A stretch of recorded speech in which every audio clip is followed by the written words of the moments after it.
सुधी श्रोताओं को नमस्कार। यह 18वां अध्याय दशरूप विकल्पनम कहा जाता है। दशरूपक विधान भी इसको कहते हैं। 10 रूपकों के लक्षण इसमें भरत मुनि ने बताए हैं। रूपक क्या है? सामान्यतया हिंदी में जिसे नाटक कहते हैं, नाट्यशास्त्र में उसके लिए रूपक शब्द का प्रयोग होता है, क्योंकि वह दिखाने के लिए होता है, दृश्य और श्रव्य होता है, तो उसमें रूप हुआ करता है। रंगमंच पर जब हम उसका प्रयोग करते हैं तो रूप होता है, आकार होते हैं, और जो श्रव्य काव्य है उसका मानस आस्वाद होता है। उसमें प्रत्यक्ष रूप हमारे सामने भौतिक रूप से नहीं होता अभिनेताओं का, इसमें अभिनेता उसको करके दिखाता है, स्वरूप उसका होता है। तो इसलिए रूपक उसको कहा गया कि उसमें रूप है। और रूपक, जिसको कि हिंदी में नाटक कहते हैं, अंग्रेजी में ड्रामा कहते हैं, उसके 10 प्रकार भरत मुनि ने बताए। इन्हीं को दश रूपक कहा जाता है। इसीलिए इस 18वें अध्याय का नाम, शीर्षक, दशरूप विकल्पनम या दशरूपक विधान रखा गया है। 18वें अध्याय की पहली कारिका में कहते हैं कि मैं दशरूप या दशरूपकों के प्रकार बताऊंगा। दूसरे और तीसरे श्लोकों में या द्वितीय तृतीय कारिकाओं में इसी अध्याय में भरत मुनि 10 रूपकों के नाम गिनाते हैं। ये आपके सम्मुख हैं दोनों कारिकाएं। नाटकम सब प्रकरणम अंको व्यायोग एव च भाण समोकारश्च वीथि प्रहसनम डिमः इहा मृगश्च विज्ञया दशे में नाट्य लक्षणे। ये 10 नाट्य लक्षण के अंतर्गत भेद हैं रूपक के। नाटक, प्रकरण, अंक, व्यायोग, भाण, समोकार, वीथि, प्रहसन, डिम, इहा, मृग, ये 10 भेद हैं। नाटकम सब प्रकरणम, भाण, व्यायोग, डिम, इहा, मृगश्च, इस क्रम से 10 रूपक में क्रम बताया गया है। और भरत मुनि ने जो क्रम बताया है उसको हमने पढ़ा। ये 10 नाम हैं, ये स्मरण रखना चाहिए, क्योंकि हमारे लिए यह गौरव की बात है कि इतने अधिक भेद रूपक के या नाटक या ड्रामा के अन्य किसी देश के नाट्यशास्त्र में, जिसको ड्रामाटर्जी कहते हैं, उसमें कदाचित नहीं बताए गए। ये तो रूपक के 10 भेद हैं, जिनको कि मुख्य भेद भी कहा जाता है, और उपरूपकों के कई भेद हो जाते हैं। 40 से अधिक उपरूपकों की गणना बाद के आचार्यों ने की है। वो भरत मुनि ने उनको प्रायः नहीं बताया है, केवल एक नाटिका का लक्षण उसमें से किया है, और उन्होंने अपने शिष्यों पर छोड़ दिया है कि उपरूपक जो लोकप्रिय नाट्य हैं, लोकनाट्य से मिलते जुलते नाट्य प्रयोग हैं, उनको मेरे शिष्य बताएंगे। अंत में उन्होंने यही कहा कि जो विस्तार रह गया है कहने से, उसको कोहलस्तु करिष्यति, मेरे शिष्यों में कोहल उसको कहेगा। कोहल संस्कृत के नाट्यशास्त्र की परंपरा में उपरूपकों के बड़े व्याख्याकार हुए। उनके द्वारा बनाए गए उपरूपकों के लक्षण अभिनव गुप्त ने, हेमचंद्र ने, रामचंद्र गुणचंद्र ने, शारदा तनय ने, बाद के जितने बड़े आचार्य नाट्यशास्त्र की परंपरा में हुए हैं, उन्होंने उद्धृत किए हैं। बहुत ही समादरणीय आचार्य हैं। भरत के प्रधान शिष्य भरत मुनि के वो कहे गए हैं। कोहल भी मुनि हैं, कोहल मुनि, और उनका अन्यत्र भी बहुत आदर से स्मरण किया जाता है, पर उनका नाट्यशास्त्र जो था वो उपलब्ध नहीं होता है, लुप्त हो चुका है। उपरूपकों की बड़ी परंपरा थी। इस प्रकार से हम देखते हैं कि रूपक के 10 भेद और उपरूपकों के असंख्य भेद जो कि लोक में प्रचलित रहे होंगे, उनको मिलाकर के कितना विशद विस्तृत हमारे यहाँ नाट्य विधान रहा है। और ये 10 उसमें से प्रमुख हैं। ये भरत मुनि नाट्यशास्त्र में बताते हैं इनके लक्षण। तो यह लक्षण बताने के पहले चौथी कारिका में कहते हैं कि जितने भी काव्य हैं, ये 10 रूपक के अंतर्गत जितने काव्य हैं, और भी जो श्रव्य काव्य हैं, उनकी उत्पत्ति, उनकी जो मातृकाएं हैं, उनकी जो जन्मदात्रियां हैं, वो वृत्तियां हैं। वृत्ति, व्यवहार और शैली भी आधुनिक भाषा में उसको समझाने के लिए कहा जाता है। भारती, सात्वती, आर्भटी, कैशिकी, ये 4 वृत्तियां हैं। और प्रारंभ में 3 वृत्तियों वाले नाट्य भरत मुनि ने किए। चौथी कैशिकी वृत्ति जब शंकर ने उनसे कहा कि इसमें लास्य भी जोड़ो, तांडव इसमें जोड़ो, इसमें सौंदर्य और माधुर्य सौकुमार्य होना चाहिए, नृत्य होना चाहिए, नृत्य उसको कहा है। तो भरत मुनि ने कहा कि वो तो स्त्रियों के द्वारा ही संभव है। तब उनको अप्सराएं दी गईं और कैशिकी वृत्ति का भी समावेश हुआ। ये जो भारती वाग व्यवहार प्रधान, सात्वती जो मनोव्यापार प्रधान, चित्त की समाहित स्थिति में रहने से जो रची जाती है, और आर्भटी जो शरीर का द्रुत गति से ओजस्वी रूप में उद्धत गतियों के द्वारा संचालन है, वह आर्भटी, और कैशिकी जो शरीर का लावण्यपूर्ण सौंदर्यमय मधुर ललित विन्यास, अंग विन्यास और नेपथ्य सौंदर्य है, उसके द्वारा कैशिकी वृत्ति निर्मित होती है। इनसे नाट्य समग्र बनता है, इन्हीं से नाट्य उपजता है। इसलिए नाट्य की मातृकाएँ कही गई हैं। चौथी कारिका में कहते हैं सर्वेषाम एव काव्यानाम मातृकाः वृत्तयः स्मृताः। सारे काव्यों की मातृकाएँ हैं वृत्तियाँ। आभ्यो विनिसृतम हेतद दश रूपम प्रयोगतः। इनसे ये दश रूपक निकला है विस्तार से। यद्यपि पहले ही अध्याय से वृत्तियों की चर्चा इसीलिए आती है कि वृत्तियाँ तो अनिवार्य हैं, उन्हीं से तो नाट्य उन्मिषित होता है, निकलता है। पहले अध्याय में, फिर और भी बाकी के अध्यायों में, छठे अध्याय में वृत्तियों के नाम गिनाए गए, स्वरूप भी उनका सामान्यतया बता दिया गया, पर भेदोपभेद सहित और उनका स्वरूप और उनकी उत्पत्ति कैसे हुई यह बताना शेष है। वह दशरूपक विधान बताने के बाद बताना चाहते हैं ताकि समझ में आ जाए कि इनसे फिर दशरूपक कैसे जुड़ते हैं। तो इसलिए 18वें अध्याय में दशरूपक बताते हैं और कहते हैं कि उसकी भी मातृकाएँ तो वृत्तियाँ हैं, उनके स्वरूप को भी इसमें अध्याय में बताएंगे। और उसका उदाहरण देते हैं, ये संगीत शास्त्र से उदाहरण देते हैं कि जातियों और श्रुतियों से जिस प्रकार से ग्राम बनते हैं।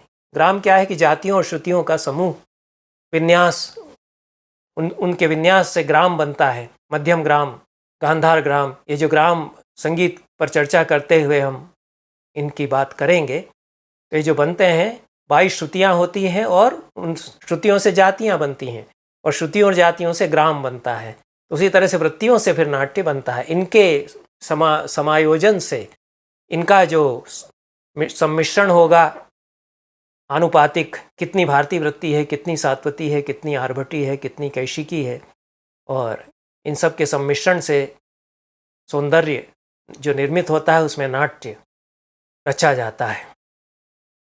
इस प्रकार से नाट्य की उत्पत्ति के लिए वृत्तियों का विवेचन अपेक्षित है।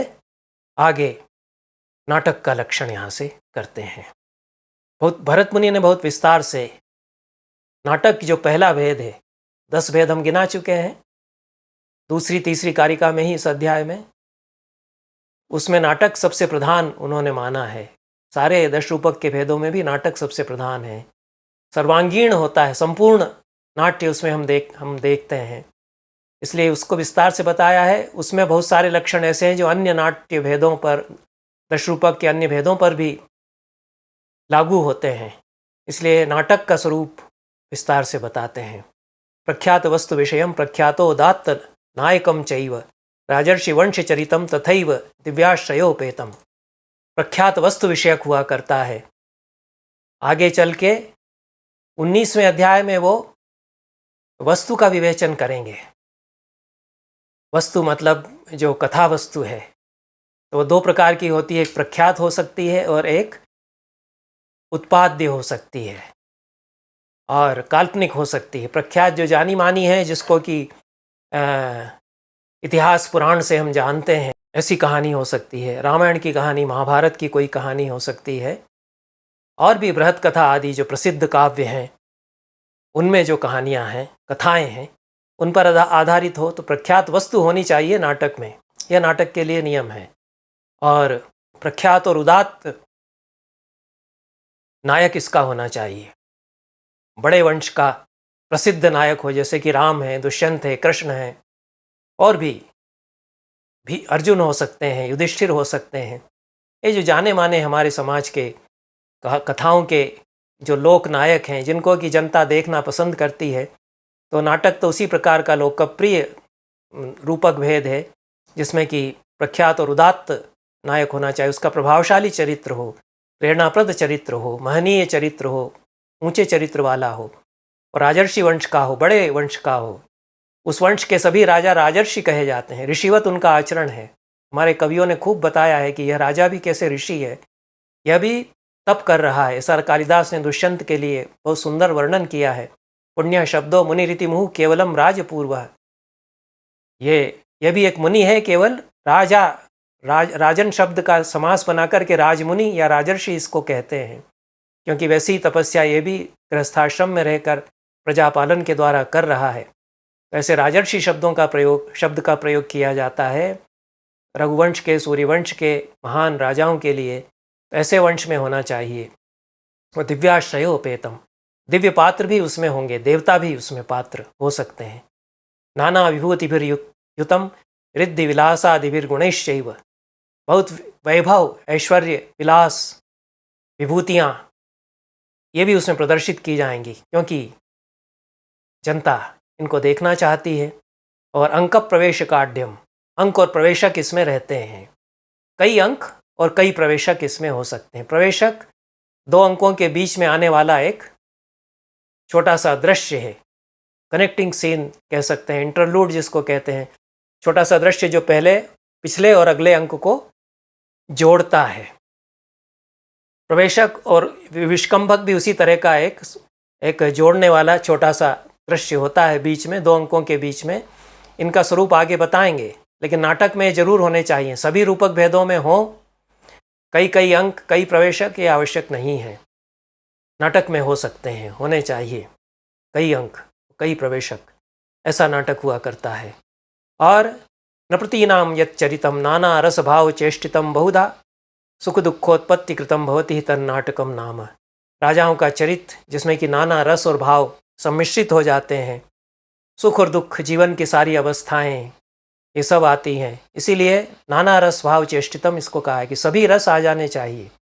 आगे चलकर यह बताया गया, स्पष्टीकरण किया गया दशरूपकार धनंजय आदि के द्वारा कि श्रृंगार और वीर इनमें से कोई एक प्रधान रस होना चाहिए, बाकी रस अंग के रूप में आएंगे। एक अंगी रस होगा, प्रधान रस होगा, दूसरे उसके अंग के रूप में आएंगे, लेकिन सभी रस नाटक में रहेंगे, जो दशरूपक का पहला मुख्य भेद है। अन्य रूपक भेदों में सारे रस नहीं रहते। ये भी आगे चल के बताएंगे कि कौन कौन से रूपकों में कौन कौन से रस होने चाहिए, लेकिन नाटक में तो सारे ही रस होते हैं, उनमें से कोई एक रस प्रधान हो सकता है। और अनेक नाटकों में वीर रस है। वेणी संहार में वीर रस है, मुद्रा राक्षस में वीर रस है, कुछ नाटकों में, अनेक नाटकों में बल्कि श्रृंगार रस प्रधान है, अंगी है, शाकुंतल है। और भवभूति ऐसे नाटककार हुए कि उन्होंने करुण रस प्रधान नाटक लिखा, उत्तर रामचरितम। तो जीवन की सारी अवस्थाएं आएंगी तो रस और भाव भी सब आएंगे। ऐसा नाटक हुआ करता है। और कहा कि इसमें सारी अवस्थाएं आएंगी। अवस्था क्या है आगे चल के बताएंगे। आरंभ यत्न प्राप्त्याशा नेताप्ति फलागम, ये 5 अवस्थाएं होती हैं। जैसे जीवन की 5 अवस्थाएं हैं कि आरंभ करता है किसी कार्य का, फिर उसमें आशा होती है, प्रयत्न करता है, विघ्न आते हैं, फिर अंत में फल मिलता है। तो आरंभ यत्न प्राप्त्याशा नेताप्ति फलागम, ये 5 अवस्थाएं। इनका विस्तार से आगे लक्षण भी करेंगे 19वें अध्याय में। लेकिन ये सारी अवस्थाएं नाटक में तो अवश्य ही रहेंगी। अन्य रूपक भेदों में सभी नहीं रहेंगी, हो सकता है कि सब न रहें। और बिंदु एक छोटा सा, इसमें एक कथा वस्तु की जो बूंद है वह विस्तार लेती है, फैलती जाती है। आरंभ में छोटी सी घटना से जो आरंभ होता है वो कैसे कई उसमें शाखाएं निकलती हैं। अंकुर जिस प्रकार से फूटता है और महावृक्ष बनता है, उस तरह से इसका विस्तार होता है। और अंक एक जो संपूर्ण दृश्य पूरा रहता है नाटक का, जिसमें एक पूरा कार्य जिसमें पूरा होता हुआ बता दिया गया, उसको अंक कहते हैं। उसका लक्षण भी आगे विस्तार से करेंगे, लेकिन उसकी व्युत्पत्ति यहाँ बताते हैं कि भावैः रसैश्च रोहयत्यर्थान। अंक इति रूढ़ि शब्दो भावैः रसैश्च रोहयत्यर्थान। अंक जो है वो रूढ़ शब्द है, जो अपने अंक में, गोद में रसों, भावों आदि सबको आश्रय देता है, उसको अंक कहते हैं। और नाना विधान युक्त है, कई तरह के विधि विधान इसके चलते हैं, कई तरह के कार्य व्यापार इसमें दिखाए जाते हैं, लेकिन रस और भाव इसमें विशेष रूप से परिपुष्ट होते हैं, इसलिए इसको अंक कहते हैं। और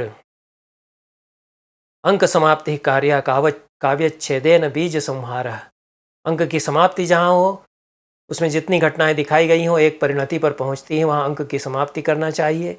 और जहाँ बीज अपनी परिणति पर पूरा पहुँच जाए वहाँ काव्य को समाप्त करना चाहिए। और बिंदु जो कथा वस्तु का इसमें डाला गया है वह विस्तार किस प्रकार से लेता है इसको दिखाना चाहिए, यह 15वीं कारिका में कहा गया। और अंक का फिर से व्युत्पत्ति जन्य लक्षण बता करके और स्वरूप लक्षण भी करते हैं। यत्रार्थस्य समाप्तिर यत्र च बीजस्य भवति संहारः किंचिद अवलग्न बिंदु सो अंक इति सदा अवगंतव्यः। जहाँ पूरी कथानक की समाप्ति हो जाए कि अभी सारी घटनाएं अपनी परिणति पर पहुँच गईं, राम रावण का युद्ध हुआ, रावण का वध हुआ और विभीषण का राज्याभिषेक, राम की अयोध्या वापसी, उनका राज्यादि रोहण, राज्याभिषेक, यह रामायण विषयक नाटक, भगवती का महावीर चरित हो, राजशेखर का बाल रामायण हो, प्रसन्न राघव जयदेव का कई नाटक हैं राम कथा पर, सुंदर सुंदर नाटक हैं। रामलीला में भी ये नाटक संस्कृत के खेले जाते रहे कई हजार वर्षों तक। तो यह कथानक की समाप्ति जहाँ हो जाए और बीज जो डाला गया था उस कथा का वह पूरा परिणत हो जाए, फल उसका निकल आए और वह बिंदु जो है वह साथ में सातत्य उसका बना रहे। कथा बिंदु जो था वह किस प्रकार से विस्तृत हुआ है यह भी अंत तक क्रम उसमें बना रहे, वह टूट न जाए। यह अंकों के द्वारा दिखाते हैं। पहले अंक में जो घटनाएं घटी उनका विकास दूसरे में जो घटनाएं घटी उनका तीसरे में, इस तरह से बिंदु का सातत्य रहे अंकों के द्वारा, तो उसको अंक कहा जाता है। ये नायका निगदितास्तेषां प्रत्यक्ष चरित संयोग नाना अवस्थोपेतः कार्यस्तंको अविप्रकृष्टस्तु। जो नायक हैं नाटक के, नाट्यशास्त्र में नायक शब्द जिसको अंग्रेजी में हीरो कहते हैं और आजकल जिसको हम नायक समझते हैं हिंदी में, उसकी अपेक्षा अधिक व्यापक अर्थ में आता है। जितने भी प्रधान पात्र हैं सभी को नायक कहा गया है। अग्रे नयतीति नायक है, जो कथानक को आगे ले जाते हैं, वे सभी नायक हैं। आवश्यक नहीं है कि एक नायक हो, आगे रूपक बताएंगे कि डिम में 16 नायक होते हैं और समवकार में 12 नायक होते हैं, अनेक नायक हो सकते हैं, अनेक प्रधान पात्र हुआ करते हैं। उनमें से कोई एक सबसे प्रधान हो, यह तो हो सकता है। जैसे कि राम कथा का नाटक है तो उसमें राम सबसे प्रधान है, लेकिन अन्य भी जो पात्र हैं वो नायक कहे जाएंगे। और खलनायक शब्द नहीं मिलता है, प्रतिनायक तो कहीं कहीं कहा है। उसका हमारा जीवन दर्शन कारण है कि पूरी तरह से कोई बुरा हो आदमी चरित्र, ऐसा हमारे यहाँ नहीं माना जाता है। तो यह है, आगे पात्रों का विवेचन जब करेंगे तो उसमें और समय रहने पर हम बात करेंगे। लेकिन जितने नायक बताए गए हैं उनका प्रत्यक्ष चरित्र अंकों में दिखाया जाना चाहिए कि क्या कह रहे हैं, क्या बोल रहे हैं। दुष्यंत शकुंतला से क्या कह रहा है, उसके प्रति प्रेम निवेदन कर रहा है, आदेश दे रहा है, राजसभा में बैठा है, तो उसको तो सामने दिखना चाहिए अंकों में। प्रायः शकुंतला भी नायिका है तो नायक कहने से जो महिला पात्र हैं, स्त्री पात्र हैं, उनका भी बोध होता है। तो शकुंतला नायिका है, उसको भी सामने दिखाया जाना चाहिए ज़्यादातर। तो प्रायः प्रत्यक्ष चरित्र संयोग उनका, जितने नायक होते हैं, प्रधान पात्र होते हैं, उनका रहना चाहिए।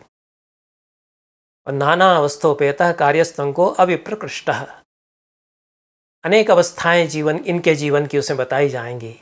शकुंतला भोली भाली किशोरी है, दुष्यंत से प्रेम करती है कि क्या क्या उसके भीतर मनोवैज्ञानिक परिवर्तन होता है, अंतर्द्वंद से गुजरती है, विकास उसके भीतर होता है। पहले अंक की शकुंतला तीसरे अंक की शकुंतला उससे भिन्न है, तीसरे अंक की शकुंतला से 5वें अंक की शकुंतला और भी भिन्न है, माँ बनने वाली है। चौथे अंक की शकुंतला तीसरे अंक की शकुंतला से भिन्न है, 5वें अंक की शकुंतला और भी भिन्न है, और दुष्यंत के सामने अपना तेजस्वी रूप प्रकट कर देती है। फिर तपस्या करती हुई विरहिणी शकुंतला, बहुत गंभीर स्वरूप उसका प्रौढ़ अवस्था में। तो यह नाना अवस्थाएं इन सब पात्रों की दिखाई जाएं अंकों के द्वारा, पहले दूसरे तीसरे चौथे 5वें अंक से लगा करके। और सारे पात्र इसमें मौजूद रहें। प्रधान पात्र अविप्रकृष्ट होना चाहिए, विप्रकृष्टता या दूरी नहीं होनी चाहिए। नायक देवी गुरुजन पुरोहित अमात्य सार्थवाहानाम नई करसांतर विहितो अंक इति सा वेदितव्यस्तु।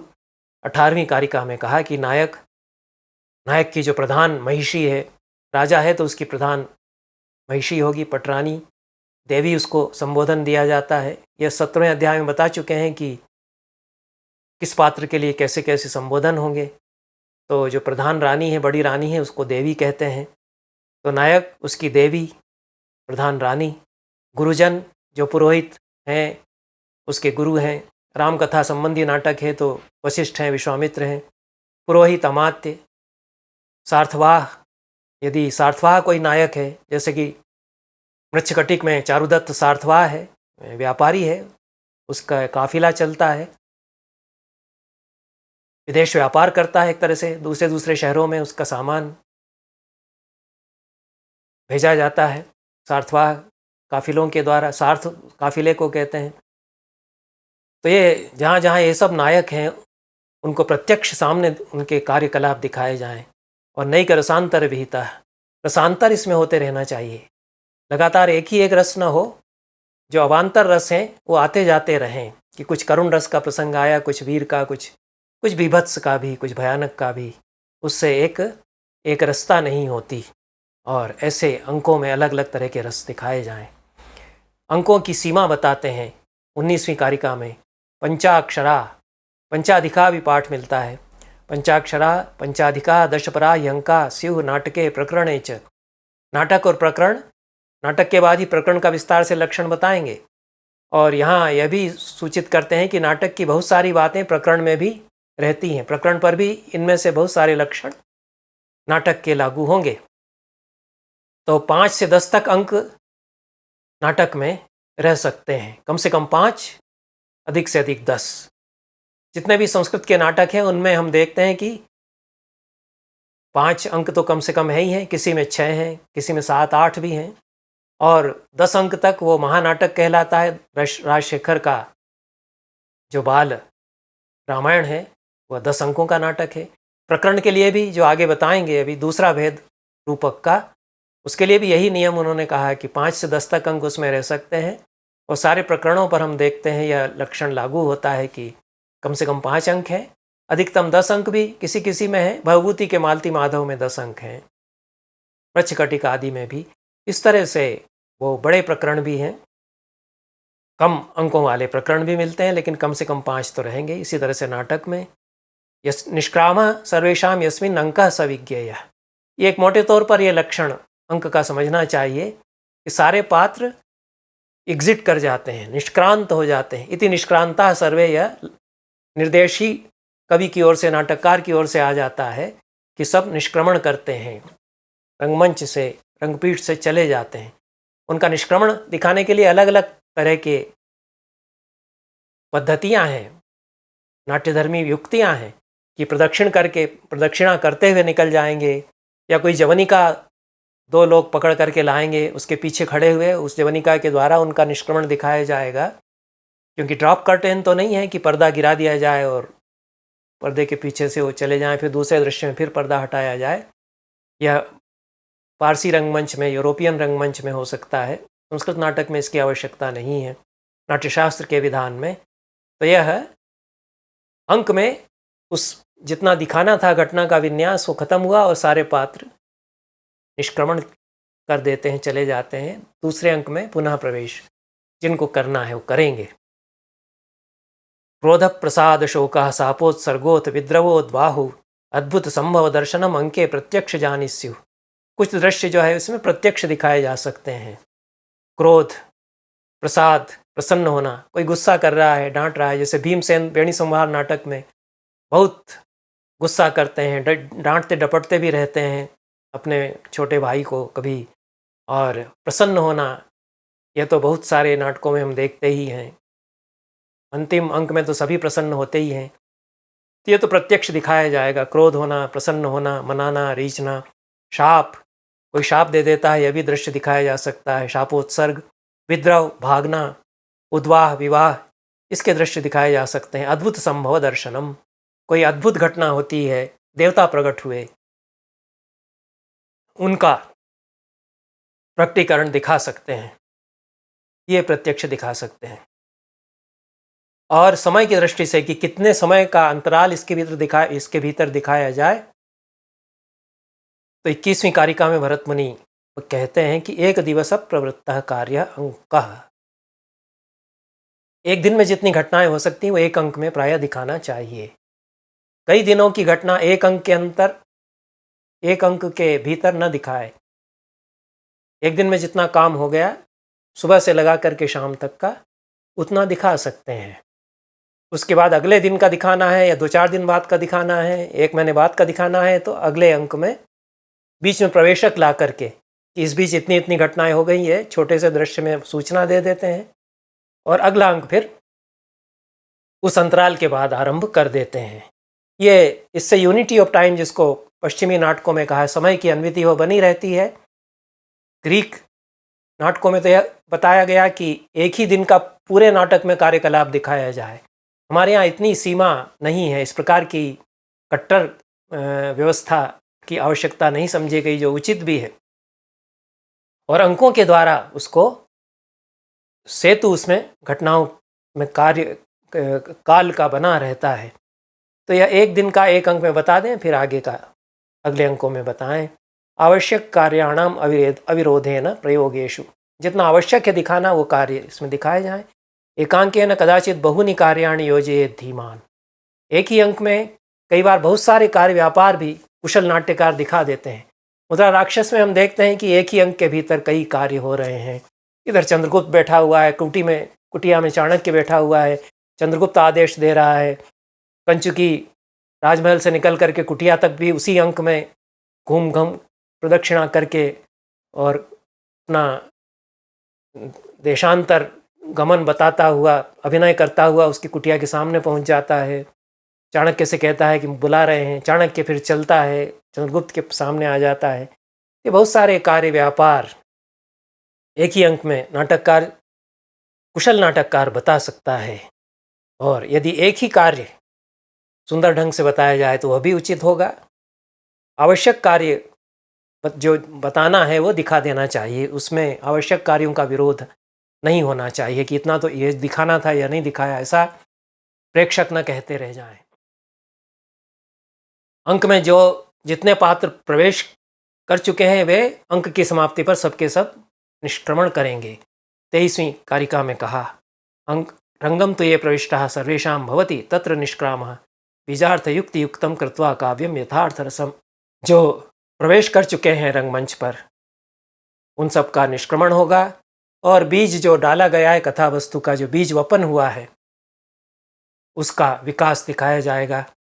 बहुत सारे कार्य कि सब कुछ गड्ढमड्ढ हो जाए न दिखाए। 24वीं कारिका में कहा, न बहूनि कार्याणि त्वेकांके विनियोजयेत् आवश्यकाणाम कार्याणाम विरोधो ही यथा भवेत्। एक साथ बहुत सारे कार्य इस तरह से न दिखाए कि आवश्यक कार्य कुछ विस्मृत हो जाएं। ज्ञात्वा दिवसावस्थां क्षणयाम मुहूर्त लक्षणोपेतां विभजेत सर्वमशेषम पृथक पृथक काव्यम अंकेशु। दिन की अवस्था क्या है कि अब सुबह हो गई, फिर मध्याह्न हो गई। जैसे कि स्वप्नवासोदत्तम में सुबह आरंभ होता है अंक, योगेंद्रायण और वासोदत्ता चल रहे हैं, सुबह चलते चलते धीरे धीरे दोपहर हो गई, आश्रम में पहुंचते हैं, ब्रह्मचारी आ जाता है, दोपहर का वर्णन करने लगता है और बातचीत करते हैं। ये लोग बातचीत करते जाते हैं, तब तक दिन ढलने लगता है, सूरज डूब रहा है तो सूर्यास्त का वर्णन करते हैं।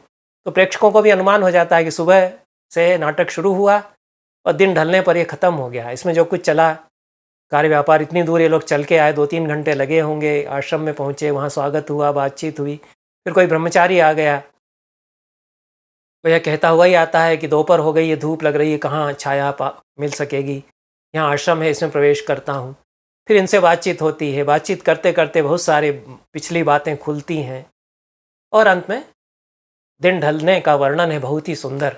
तो यह जो भास का स्वप्नवासोदत्तम है, ये बहुत सुंदर उदाहरण है कि दिवसावसान कार्यम, सुबह से लगा करके शाम तक का पूरा कार्य एक अंक में हम कैसे बता सकते हैं।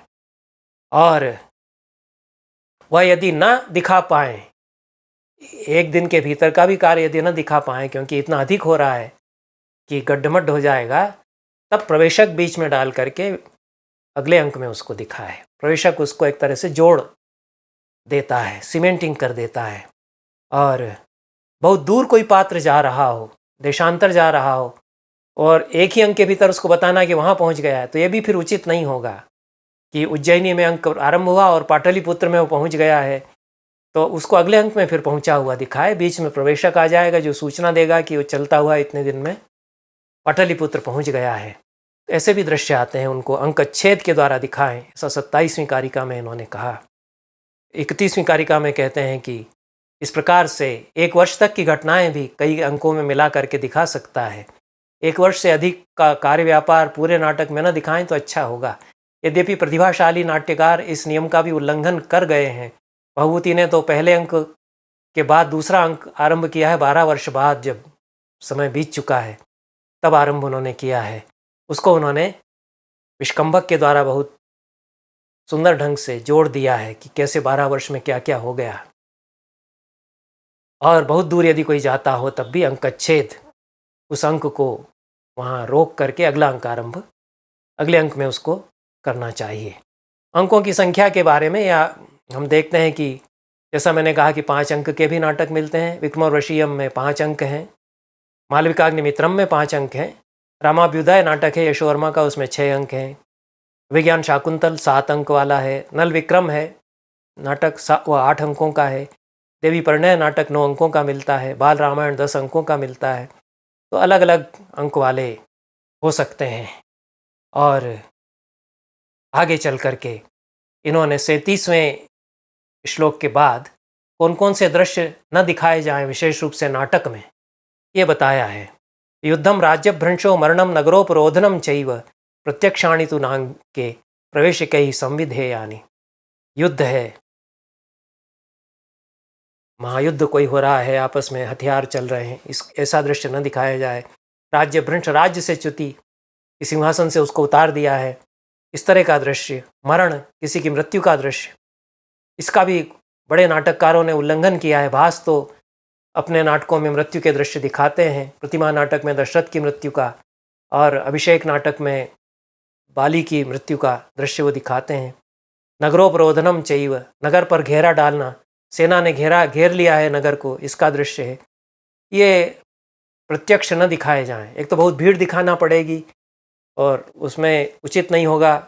जो विकृष्ट रंगमंच है, विकृष्ट नाट्य मंडप है, इतनी भीड़ उसको दिखाना। और नाटक सुरुचि संपन्न दर्शकों के द्वारा देखा जाता है। इस प्रकार के दृश्य बहुत ही जो मन को चोट पहुंचाने वाले हैं वो न दिखाए जाएं। अन्य रूपकों में दिखाए जा सकते हैं। भरत मुनि केवल नाटक के लिए निर्देश दे रहे हैं और प्रकरण पर भी ये लागू होंगे। तो ये प्रकरण के विषय में और नाटक के विषय में युद्ध आदि के, मृत्यु आदि के दृश्य न दिखाए जाएं, वध न दिखाया जाए। 39वीं कारिका में कहा है कि नवधा कर्तव्य स्याद्यो अभ्युदयी नायकः ख्यातः। जिस नायक का अभ्युदय बताना है कि उसी को सारे कार्य व्यापार का फल मिलेगा, जैसे राम है या महान कोई नायक है, प्रधान जो नायकों में है, उसका वध न दिखाया जाए, नहीं तो नाटक ही समाप्त हो जाएगा। जो सबसे प्रधान नायक है उसी का वध बता देंगे। और युद्ध के दृश्य सीधे दिखाने की बजाय प्रकारांतर से दिखा सकते हैं कि युद्ध हो गया तो सेना पीछे हट रही है, दोनों ओर की सेनाएं पीछे हट रही हैं, ऐसा दिखा सकते हैं। अपसरण मेव वा कार्यम, ग्रहणम वा संधिरेव वा योज्य, उनको बंदी बना लिया ये दिखा सकते हैं। जो हार गए हैं, संधि हो गई है उनमें आपस में, ये दृश्य दिखा सकते हैं। तो युद्ध के दृश्य सीधे न दिखा करके युद्ध के बाद जो कुछ घटता है उसके द्वारा अनुमान फिर दर्शक कर सकते हैं। इस 40वीं कारिका में कहा बहुत भीड़ न दिखाई जाए। 41वीं कारिका में कहा बहुत सुंदर। 42वीं कारिका में उपमा दी है भरत मुनि ने, कार्यम गोपुच्छाग्रम काव्यबंध महासाध्य। ये जो पूरा काव्यबंध नाटक का होगा वो गोपुच्छाग्र की तरह से उसका समाहार होगा। गाय की पूंछ का जो अगला हिस्सा है उसमें जिस प्रकार से आरंभ में थोड़ा सा सिकुड़ा रहता है, फिर यूँ फैलाव उसका होता है और अंत में फिर संक्षिप्त होकर के नोक उसकी छोटी सी बचती है। उस तरह का शंखाकार उसका आकार जिस प्रकार से होता है उसी प्रकार से नाटक का जो है वो ऊपर उसकी टिप बिंदु जैसा है वो फैल करके विस्तार लेता है, फिर वह उसका संहार समेटना होकर के वह छोटा सा उसका फल सुंदर प्राप्त, एक अंतिम दृश्य में उसका फल प्राप्त हो जाता है। ऐसा निर्वाह उसका कोपुच्छाग्र की भांति संरचना उसकी होनी चाहिए।